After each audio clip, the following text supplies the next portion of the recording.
എല്ലാവർക്കും സ്വാഗതം. കണക്കെന്ന് കേൾക്കുമ്പോഴേ പലർക്കും ഒരു പേടിയാണല്ലേ?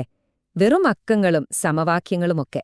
പക്ഷേ ഗണിതശാസ്ത്രത്തിന് അതിശയകരമായ ഒരു കലാപരമായ ലോകം കൂടിയുണ്ട്. ശരിക്കും ഒരു രഹസ്യ ലോകം. ഇന്ന് നമ്മൾ അങ്ങോട്ടാണ് ഒരു യാത്ര പോകുന്നത്. അപ്പോ തുടങ്ങിയാലോ? ദാ ഈ ചിത്രം ഒന്ന് നോക്കിക്കേ. എന്ത് തോന്നുന്നു ഇത് കണ്ടിട്ട്? ചിലപ്പോൾ നിങ്ങളിത് മുമ്പ് എവിടെയെങ്കിലും കണ്ടിട്ടുണ്ടാവും. ഒരു ആർട്ടിസ്റ്റ് വരച്ച ഒരു അടിപൊളി പെയിന്റിംഗ് പോലെ തോന്നുന്നില്ലേ? പക്ഷെ ഞാൻ പറഞ്ഞാലോ, ഇതിന്റെ പിന്നിൽ ഒരു കലാകാരനല്ല, മറിച്ച് കുറച്ച് സിമ്പിൾ നമ്പേഴ്സ് ആണെന്നോ. സത്യമാണ്. ഇതിനെയാണ് ഫ്രാക്റ്റൽ എന്ന് പറയുന്നത്. അതായത് നമ്മളിത് എത്രത്തോളം സൂം ചെയ്ത് നോക്കിയാലും ഒരേപോലത്തെ ഡിസൈനുകൾ ഇങ്ങനെ വീണ്ടും വീണ്ടും വന്നോണ്ടേയിരിക്കും. അതിശയമായി തോന്നുന്നില്ലേ? അപ്പോൾ സ്വാഭാവികമായും ഒരു ചോദ്യം വരും, അല്ല? ഇത്ര സിമ്പിളായിട്ടുള്ള കണക്കിന് എങ്ങനെയാണ് ഇത്ര കോംപ്ലക്സും ഭംഗിയുള്ളതുമായൊരു ചിത്രം ഉണ്ടാക്കാൻ കഴിയുന്നത്? അതാണ് നമ്മളിന്ന് കണ്ടുപിടിക്കാൻ പോകുന്ന രഹസ്യം. ഈ സൗന്ദര്യത്തിന് പിന്നിലെ ആ സീക്രട്ട് ഇൻഗ്രീഡിയന്റ് എന്താണെന്ന് നമുക്ക് നോക്കാം. ഈ രഹസ്യം കണ്ടുപിടിക്കണമെങ്കിൽ നമ്മൾ കുറച്ചൊന്ന് പിന്നോട്ടു പോകണം. നൂറ്റാണ്ടുകളോളം വലിയ വലിയ ഗണിതശാസ്ത്രജ്ഞരെ വരെ കുഴപ്പിച്ച ഒരു വലിയ പ്രശ്നത്തിലേക്ക്. ഇതാണ് സമവാക്യം. x² = -1. കാണാൻ വളരെ സിമ്പിളാണല്ലേ? പക്ഷെ ഒന്ന് ആലോചിച്ച് നോക്കിക്കേ, ഏത് സംഖ്യയെ അതേ സംഖ്യ കൊണ്ട് ഗുണിച്ചാലാണ് -1 കിട്ടുക? ഇപ്പോ 2നെ 2 കൊണ്ട് ഗുണിച്ചാൽ 4 കിട്ടും. -2നെ -2 കൊണ്ട് ഗുണിച്ചാലോ? അപ്പോഴും 4 തന്നെ. അതായത് ഒരേപോലെയുള്ള രണ്ട് സംഖ്യകൾ ഗുണിച്ചാൽ ഉത്തരം എപ്പോഴും പോസിറ്റീവായിരിക്കും. പിന്നെങ്ങനെയാ ഒരു നെഗറ്റീവ് സംഖ്യ കിട്ടുക? അസാധ്യം. ഇതൊരു ചെറിയ കളിയായിരുന്നില്ല കേട്ടോ. ശരിക്കും പറഞ്ഞാൽ ഗണിതശാസ്ത്രം മുന്നോട്ടു പോകാനാവാതെ ഒരു ഭിത്തിയിൽ തട്ടി നിന്നതുപോലെയായിരുന്നു. ഒരു നെഗറ്റീവ് സംഖ്യയുടെ സ്ക്വയർ റൂട്ട് കണ്ടുപിടിക്കാൻ പറ്റില്ല, അതൊരു അടഞ്ഞ അധ്യായമാണ് എന്ന് തന്നെ എല്ലാവരും ഉറപ്പിച്ചു. പക്ഷെ അസാധ്യമെന്ന് നമ്മൾ കരുതുന്നിടത്താണല്ലോ പലപ്പോഴും വലിയ കണ്ടുപിടുത്തങ്ങളുണ്ടാകുന്നത്. ചില ഗണിതശാസ്ത്രജ്ഞർ ചിന്തിച്ചു, നിയമങ്ങൾ നമ്മളെ തടയുകയാണെങ്കിൽ ആ നിയമം തന്നെ മാറ്റിയെഴുതിയാലോ? അങ്ങനെ അവരീ പ്രശ്നം പരിഹരിക്കാൻ ഒരു പുത്തൻ ഐഡിയയുമായി മുന്നോട്ടു വന്നു. ഇതാണ് ആ വിപ്ലവകരമായ ആശയം. അവർ പുതിയൊരു സംഖ്യയെ അങ്ങ് സങ്കൽപ്പിച്ചുണ്ടാക്കി. അതിന് ഐ എന്ന് പേരും കൊടുത്തു. എന്താണ് ഈ ഐ എന്ന് ചോദിച്ചാൽ നിർവചനം വളരെ സിമ്പിളാണ്. ഐയെ ഐ കൊണ്ട് ഗുണിച്ചാൽ ഉത്തരം -1 ആയിരിക്കും. അത്രയുള്ളൂ. അതായത് ഐ എന്ന് പറയുന്നത് -1ന്റെ സ്ക്വയർ റൂട്ടാണ്. ഈ ഒരൊറ്റ ഐഡിയ ഗണിതശാസ്ത്രത്തിൽ ഒരു പുതിയ ലോകത്തിന്റെ വാതില് തുറക്കുകയായിരുന്നു. അപ്പോ ഇമാജിനറി അല്ലെങ്കിൽ സാങ്കൽപ്പികം എന്നൊക്കെ കേൾക്കുമ്പോ ഇത് വെറും ഇല്ലാത്തൊരു സംഖ്യയാണെന്നൊന്നും കരുതരുത്. അതൊരു പേരല്ലേ?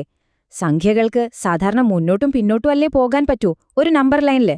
എന്നാൽ മുകളിലേക്കും താഴേക്കും കൂടി പോകാനൊരു പുതിയ വഴി തുറന്നു കൊടുത്താലോ? അതാണ് ഐ ചെയ്തത്. അത് കണക്കിന്റെ ലോകം ഒന്നുകൂടി വലുതാക്കി. അപ്പോ ഈ പുതിയ ഐ ഉപയോഗിച്ച് നമ്മൾ കോംപ്ലക്സ് നമ്പേഴ്സ് എന്നു പറയുന്ന ഒരു പുതിയ തരം സംഖ്യകളെ ഉണ്ടാക്കി. ഒരു കോംപ്ലക്സ് നമ്പറിന് 2 ഭാഗങ്ങളുണ്ടാകും. ഒന്ന്, നമ്മൾ സാധാരണ ഉപയോഗിക്കുന്ന ഒരു നമ്പർ, അതിനെ റിയൽ പാർട്ട് എന്ന് പറയും. രണ്ടാമത്തേത് ഐയോടൊപ്പം വരുന്ന ഒരു നമ്പർ, അതിനെ ഇമാജിനറി പാർട്ട് എന്നും പറയും. ഉദാഹരണത്തിന് 5 + 2y. ഇവിടെ 5 റിയൽ പാർട്ടും 2y ഇമാജിനറി പാർട്ടുമാണ്. അപ്പോൾ ശരി, ഈ ഐ എന്ന് പറയുന്ന ആശയം തുറന്നു തന്ന ആ പുതിയ ലോകം, അത് കാണാൻ എങ്ങനെയിരിക്കുമെന്ന് നമുക്കൊന്ന് നോക്കിയാലോ? ഇതാണ് കോംപ്ലക്സ് പ്ലെയിന്. ഒരു പുതിയ മാപ്പ് പോലെ തന്നെ ഇതിനെ കാണാം. നമ്മൾ സ്കൂളിൽ ഗ്രാഫ് വരയ്ക്കാൻ ഉപയോഗിക്കുന്ന പേപ്പർ ഓർമ്മയില്ലേ? ഒരു എക്സ് ആക്സസും വൈ ആക്സസും. അതുപോലെ തന്നെ ഇവിടെ വിലങ്ങനെ പോകുന്ന എക്സ് ആക്സസ് നമ്മുടെ സാധാരണ റിയൽ നമ്പറുകളെ കാണിക്കുന്നു. ഇനി കുത്തനെ പോകുന്ന വൈ ആക്സസ് നമ്മുടെ പുതിയ ഇമാജിനറി നമ്പറുകളെയും കാണിക്കുന്നു. അപ്പോ വ്യത്യാസം കണ്ടോ? നമ്മുടെ സാധാരണ റിയൽ നമ്പറുകൾ ഒരു നേർരേഖയിൽ മാത്രം ഒതുങ്ങിക്കൂടുകയാണ്. മുന്നോട്ടോ പിന്നോട്ടോ മാത്രം പോകാം. പക്ഷേ കോംപ്ലക്സ് നമ്പറുകളോ? അവർക്കൊരു മുഴുവൻ പ്രതലമുണ്ട് കളിക്കാൻ. മുകളിലേക്കും താഴേക്കും ഇടത്തോട്ടും വലത്തോട്ടും എവിടെ വേണമെങ്കിലും പോകാം. ഒരു സിംഗിൾ ലൈനിൽ നിന്ന് ഒരു വലിയ മാപ്പിലേക്ക് മാറിയതുപോലെ തന്നെ. ഇതെങ്ങനെയാ വർക്ക് ചെയ്യുന്നതെന്ന് നോക്കാം. നമുക്ക് -2 + 3i എന്ന കോംപ്ലക്സ് നമ്പർ എടുക്കാം. ഇതിനെ ഈ മാപ്പിൽ അടയാളപ്പെടുത്തണം. ആദ്യം റിയൽ ഭാഗമായ -2 എടുക്കുക. അപ്പം നമ്മൾ റിയൽ ആക്സിസിൽ ഇടത്തോട്ട് 2 യൂണിറ്റ് പോകും. ഇനി ഇമാജിനറി ഭാഗമായ +3i എടുക്കുക. അപ്പം നമ്മൾ ഇമാജിനറി ആക്സിസിൽ മുകളിലോട്ട് 3 യൂണിറ്റ് പോകും. അപ്പം കിട്ടുന്ന പോയിന്റാണ് -2 + 3i. കണ്ടില്ലേ? ഓരോ കോംപ്ലക്സ് നമ്പറും ഈ വലിയ മാപ്പിലെ ഓരോരോ പോയിന്റുകളാണ്. സിമ്പിൾ.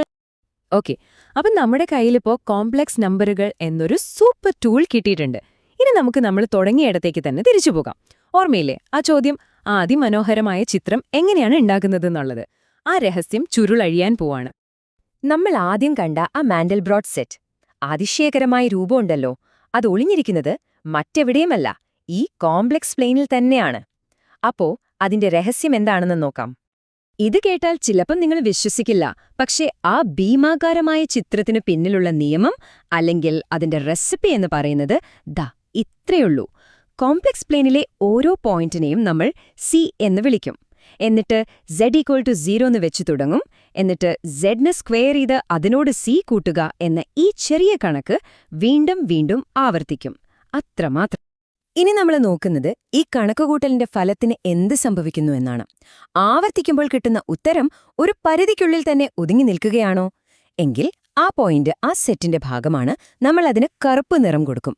അതല്ല, ഉത്തരം വലുതായി വലുതായി അനന്തതയിലേക്ക് കുതിച്ചു പോവുകയാണെങ്കിൽ അത് സെറ്റിന് പുറത്താണ്.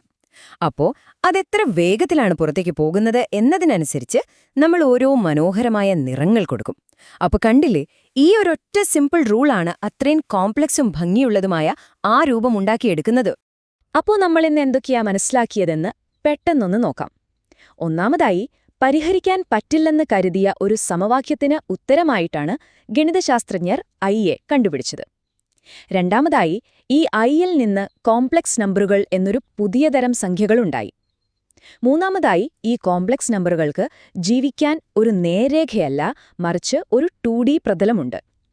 പിന്നെ ഏറ്റവും പ്രധാനപ്പെട്ട കാര്യം, ഈ കോംപ്ലക്സ് നമ്പറുകളുടെ വളരെ ലളിതമായ നിയമങ്ങൾ ഉപയോഗിച്ചുപോലും നമുക്ക് അതിശയിപ്പിക്കുന്ന സങ്കീർണമായ പാറ്റേണുകൾ ഉണ്ടാക്കാൻ പറ്റും. അപ്പോ ഒന്നാലോചിച്ചു നോക്കിക്കേ, ഒരൊറ്റ പുതിയ സംഖ്യയെ സങ്കൽപ്പിച്ചെടുത്തപ്പോൾ തന്നെ ഗണിതശാസ്ത്രത്തിൽ ഒളിഞ്ഞിരുന്ന ഇത്രയും മനോഹരമായൊരു പ്രപഞ്ചമാണ് നമുക്ക് മുന്നിൽ തുറന്നു കിട്ടിയത്. അങ്ങനെയെങ്കിൽ ഇനിയും ആരും കണ്ടുപിടിക്കാത്ത, നമ്മൾക്കായി കാത്തിരിക്കുന്ന എത്ര ഗണിതലോകങ്ങളുണ്ടാകും, അല്ലേ?